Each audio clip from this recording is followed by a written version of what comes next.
Yeah, we have talked a lot about the supply chain, the software supply chain over the last couple of years, and yeah, we want to talk a little bit about the practical aspects of that, how we really get real with that at Deutsche Bahn. So Max and me, we are taking care of open source at Deutsche Bahn, and we will go through a little bit of a journey, how we used data to gather insights to, in the end, create action.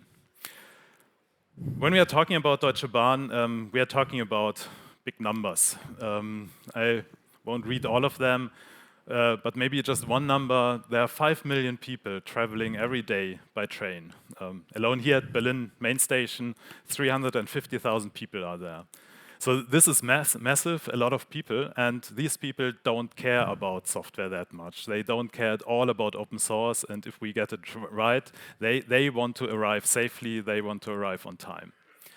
So in this area, of course, the question is what's the role of software? And clearly, I mean, you know that, we know that, it's not possible to do an operation on the scale without massive IT infrastructure. And we have thousands of systems running software. A lot of that is open source, and we will get into some more detailed numbers a little bit later. But for now, for me, the message is, I mean, we have a huge operation. Software is a part of that, but it's not our business purpose. Our purpose is moving people and goods by train. But of course, we have to make sense of the software so that everything works.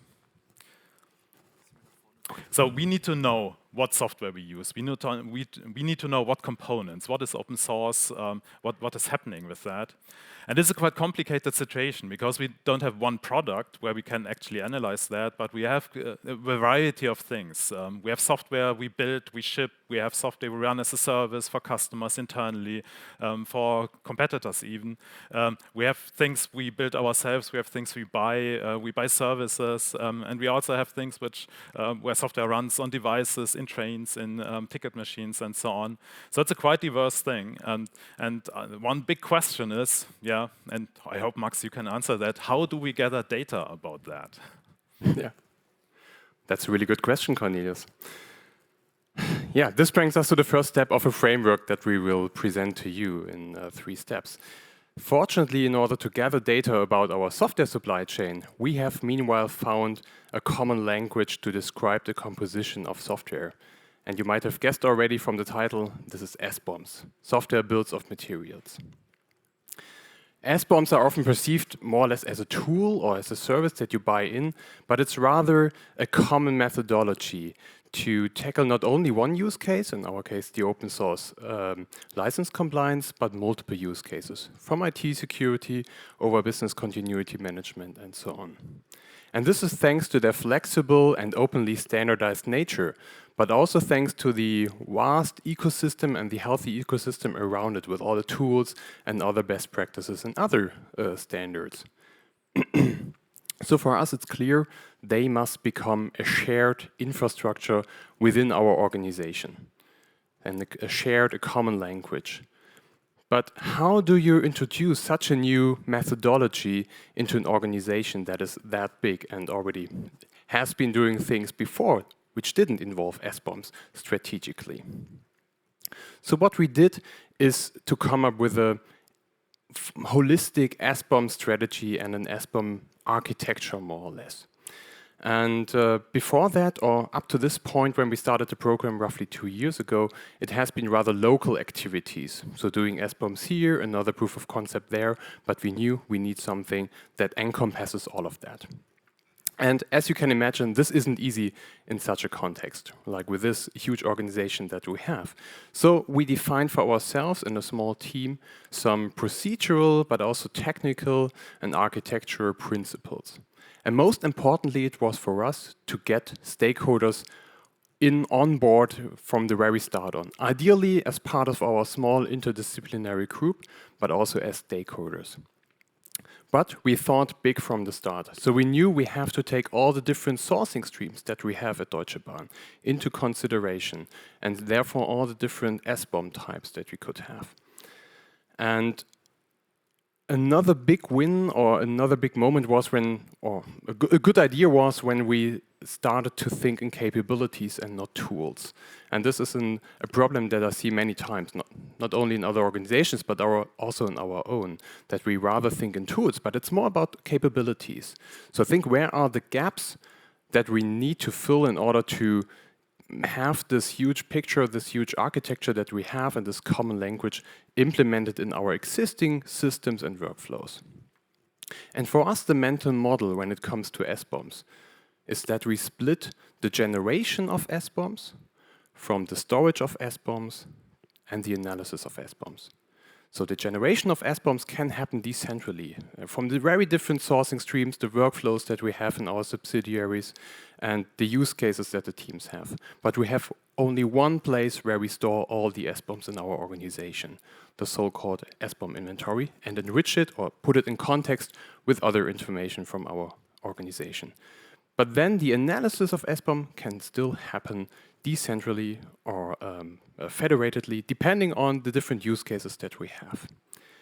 But it's clear, like if you have this huge picture and this holistic approach, that the implementation cannot happen overnight. So what we did is to find prioritized increments for the implementation of an SBOM strategy. So we looked for priorities, our priorities, but also regulatory priorities, and of course also low-hanging fruits that we found. And our strategy was that we focus on SBOM adoption first.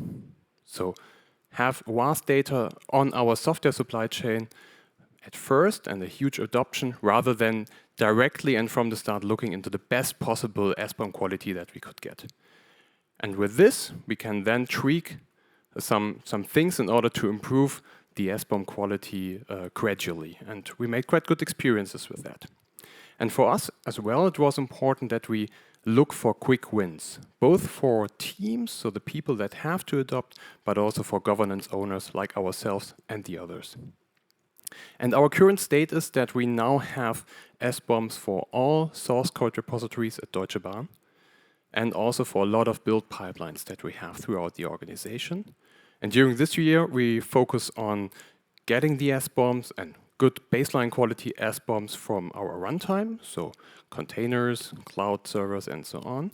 And on the roadmap is also having SBOMs and other builds of materials, for instance, from operational technology and from IT very close to hardware. On the developer side, looking back or looking apart from just the strategy, the top-level strategy, we designed a typical SBOM workflow, how we call it. So here, the idea is rather that we give developers feedback and input already on their SBOM generation and the analysis that they can already draw from it. So we come from a rough generation of an SBOM to an enrichment, especially regarding licenses, then also already to an analysis for IT security issues or for license policy issues. And that allows them to get direct feedback and not wait for the analysis based on the SBOM inventory here. And this is flexible and modular, so we have a lot of use cases, we have a lot of edge cases where the standard tool chain with the recommended tools that are good enough for most things, if they are not suitable, things can be exchanged. So this is a huge part of our, we need to please our users in this. And now you might say, well, show, don't tell. Okay, I can show some rough data that we already gathered. So this here is from a snapshot I took a few days ago from our SBOM inventory. So from 85,000 SBOMs that we have, mostly source and build SBOMs. And these 80,000 SBOMs will rather become during this year 150,000 SBOMs as we connect to the runtime instances. And we expect that we get around 500,000 SBOMs per day flowing into our systems. And I won't present all the different numbers here. They just show you the sheer size of our software supply chain. But very importantly, and this is not a surprise to us, we depend a lot on open source. So more than 100,000 distinct open source projects that we depend on. And this, again, is just looking at a subset of the SBOMs and the infrastructure that we have. So Cornelius, how do we make sense of that? Very good question. Let's try to find an answer. So when we are looking at the data we have, how do we get insight what that actually means to us and how can we come to an action? So one glimpse into the data would be, we use a lot of web frameworks, for example. We found the diversity there, not really a surprise there. We also use a lot of programming languages which start with a J, also not a big surprise. What actually did surprise me a little bit, that there are 4 projects using Julia. I didn't know about that. So that's interesting, and we could, of course, dig into a lot of these details and find out what it is. But in the end, I mean, we are talking about 100,000 components. We are talking about many, many thousands of projects. So how do we get more insight in terms of patterns and dimensions we look at? And one very important thing is, of course, behind these open source projects, there are people. It's not just a mechanical machine. There are people behind that. So that's one dimension we look at. And we see there are many, many people. There are individuals, there are companies, there are people who are employed by companies, who are people who work self-employed. It's a lot of people. And we recognize and we see that we have some responsibility there to not just consume the software, but also to see what is behind that.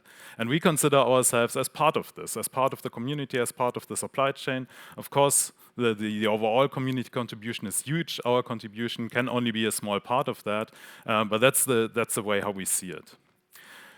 But what we also see is it's sometimes difficult to interact with these people because we are a big corporation. So our tools are not human-to-human communication, but we have processes, we have structures, and so on. And it's sometimes really hard to interact with the community.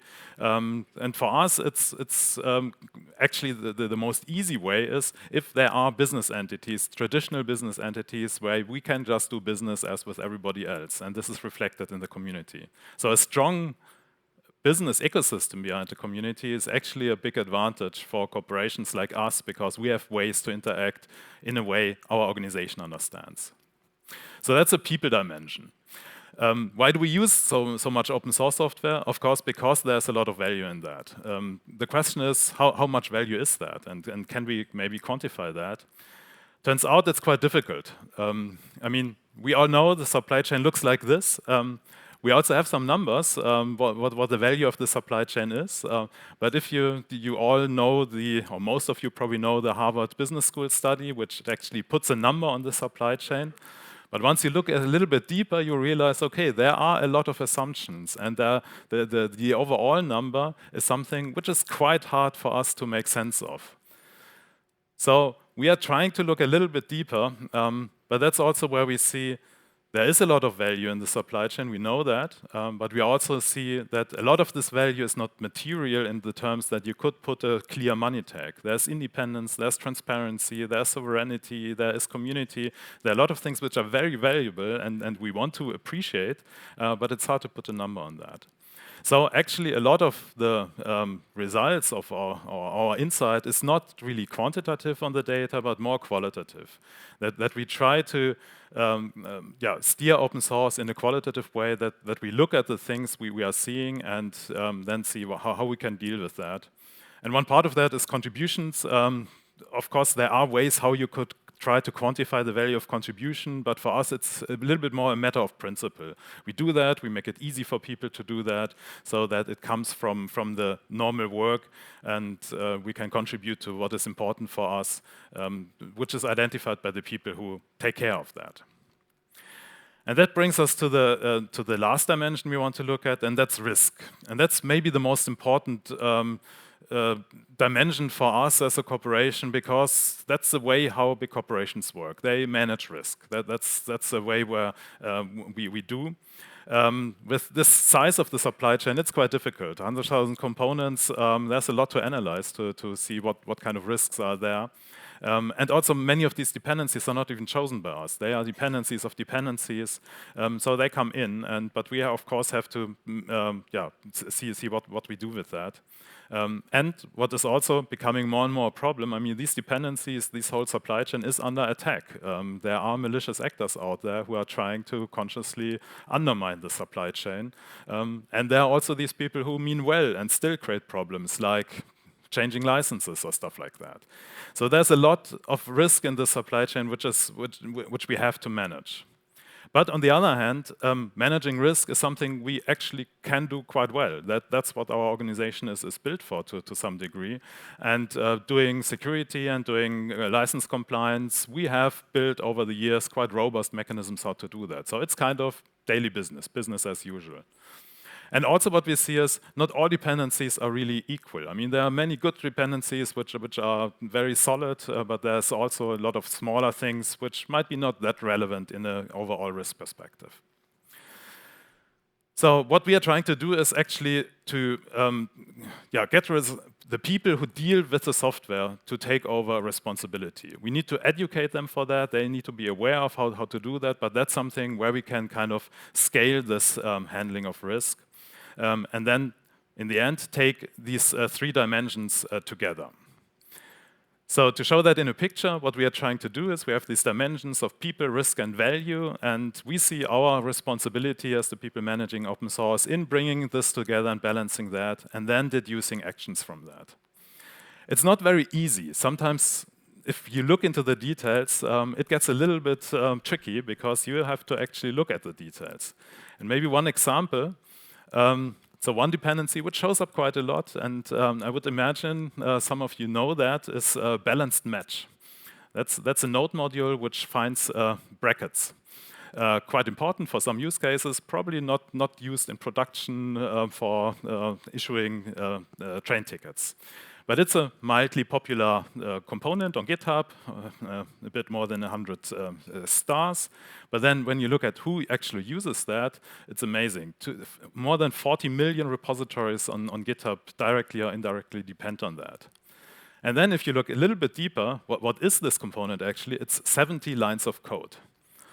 So the question is, who are the people behind that? What's the value of such a component? It's used a lot, but it's small. What's the risk? I don't know. I will leave the question open for now. But then, Max, we have gained some insight. How do we take action now? Oh, you're asking really good questions today. We cannot delve into all of that, obviously, what we do and what can be derived. But I think the main part is here that we need to find a balance between these 3 dimensions, or these triangle. So on the people side, I think it's very important to understand that there are actually people behind it, both internally and externally. So we need to establish a healthy relationship between us and our people and maintainers of projects and ecosystems. So we also have to empower and train them to do this properly. And that means also establishing an open source culture within an organization, because this is how the world works today. On the value side, we need, of course, to understand the value both of open source, which is very hard, of open source packages, which is also very hard, but I think we can do this qualitatively, and we can identify, thanks to data, what we actually depend on and how valuable or critical certain projects are. And so for the parts where we depend on, which are really critical for our organization, we want to contribute, and we need to contribute in all the different aspects that we have, like from financial, but also with human power in those projects and indirectly through associations, organizations. On the risk side, I mean, there's a lot to do, but here the balancing is really hard. We tend to over-regulate sometimes. So rather we have to look for a lean governance for our organization to balance these things. And I think an important thing is that we need to enable our teams to make the right choice. So to make the right action the easiest option for our teams. And this can be supported by tools, of course, but here we really need to think about people. Tools don't integrate themselves, it's actually people. So the users that are bound to use these tools and processes, they vote with their feet. So what we need to do in order to help them make the right actions is to take them with us and to make them happy, actually. And then they will actually adopt processes and tools and whatever you thought of, and also provide very helpful feedback for you.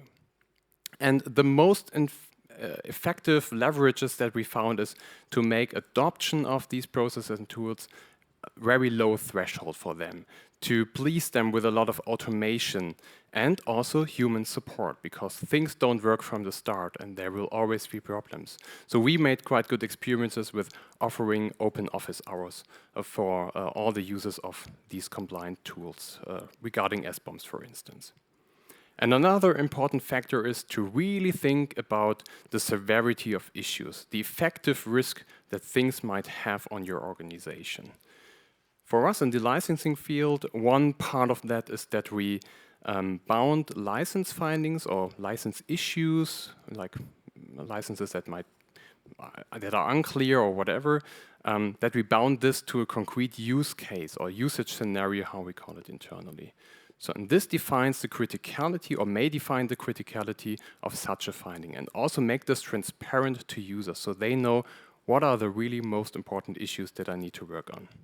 And let me quickly show you how this looks like in practice in one of the tools that we have internally, the compliance portal, or internally it's called the compliance suite. This is an internal web service that helps teams to understanding their assets that they have and also the attached issues and findings to this. It directly accesses the SBOM inventory, so those more than 80,000 SBOMs, and also derives some insights by using certain scanners and analysis tools. And this here is displayed then nicely, also aggregated to GitLab groups, for instance, or to enterprise IT applications.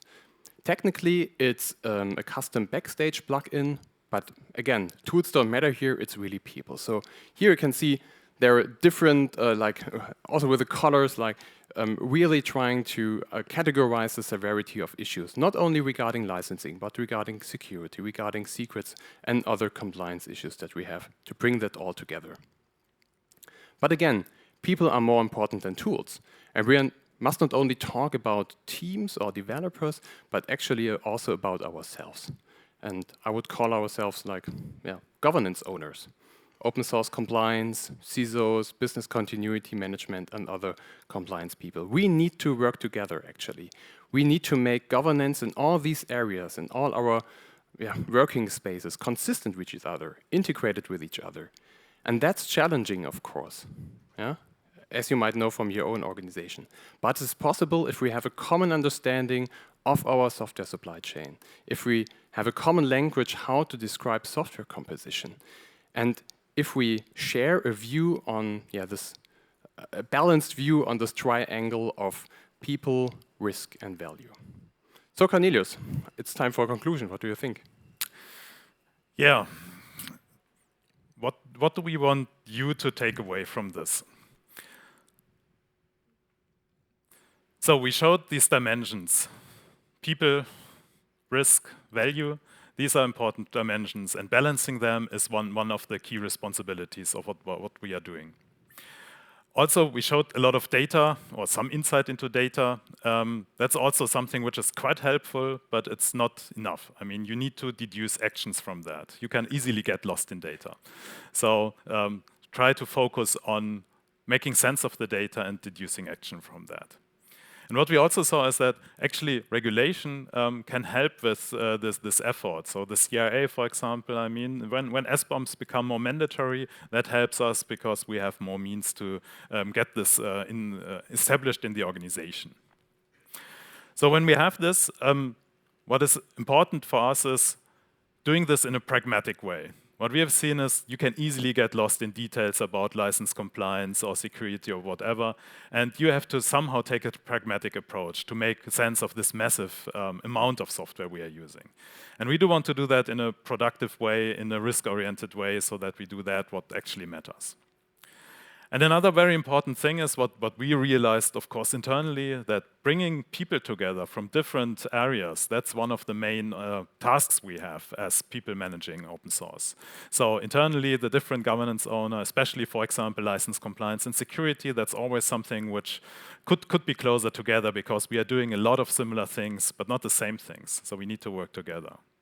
And the last thing, and that's why we are here and why you are here, working together in the community, I think we have very, very similar challenges across all the industries, across different industries, and we are using the same open source modules. These 100,000 modules which show up in our SBOMs, most of them will show up in your SBOMs as well. So one thing which we can do to make this efficient and to make this in a way that we can take responsibility is to work together on that. So that's it, what we wanted to tell you about the supply chain, how we handle it. If you have more questions, talk to us anytime. There also is a follow-up session, a panel, where we will discuss this with some other people at 12:30, which is here, so you're invited to join that as well. But for now, we will stop talking and let you ask questions if you have any.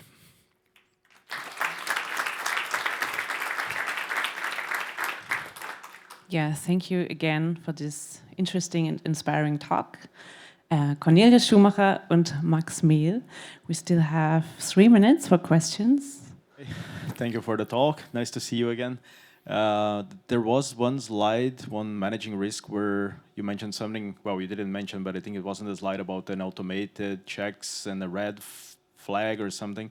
Can you say a little bit more like what kind of KPIs you manage or you monitor automatically, and what kind of rules trigger some kind of a red flag for dependencies for risk management? That one, so red flag right? checker, yeah. Yeah. In terms of KPIs, it's actually not easy because it's hard to get really reliable, quantifiable data. So our red flag checker is more like an indication we use to analyze open source projects. We have a list of criteria for teams selecting open source software. We have actually published that as well on our GitHub. So the approach, how you as a team would qualify a project and what kind of dimensions you look into. That's we have shared most of that publicly, and from that it's more like people would write an architecture decision record to define that, and our view on that at the moment is more like an observing view, looking into the data, and we are not driven by KPIs to steer that at the moment. We have one more question from the online people. I love your approach here, they say. Good to hear. I'm curious if you've seen practical changes in development since starting this process, a change in deployment rates, security incidents, or other things that the bosses care about. Do you want to answer that? Oh, do you have an answer to that? I mean, the question if the bosses care is always, of course, a challenge because there are a lot of bosses in a large organizations like ours. So what we have seen, one thing, and Max showed that, which I found not really surprising, but confirming that developers react well to an objective view on what they are doing and helping them with practical measures, like the compliance suite we showed, where the people in the organization get things to do as a checklist, and they know they are done when they have processed the checklist. So this automation in a way which is compatible with how developers think and work, that's something which is very helpful. And for me, that's actually the even more important thing than what the bosses think, because if our supply chain is secure or compliant, that's something the people who work with the software every day have influence on, and they decide on that, not the bosses. But I would like to add one thing. It's really hard if you get more data, because then you see the nasty things in your software supply chain. That's true. So to wrap that in a nice paper and actually explain why you see this data and all those threats, that's also then the communication challenge for governance owners like us and security people.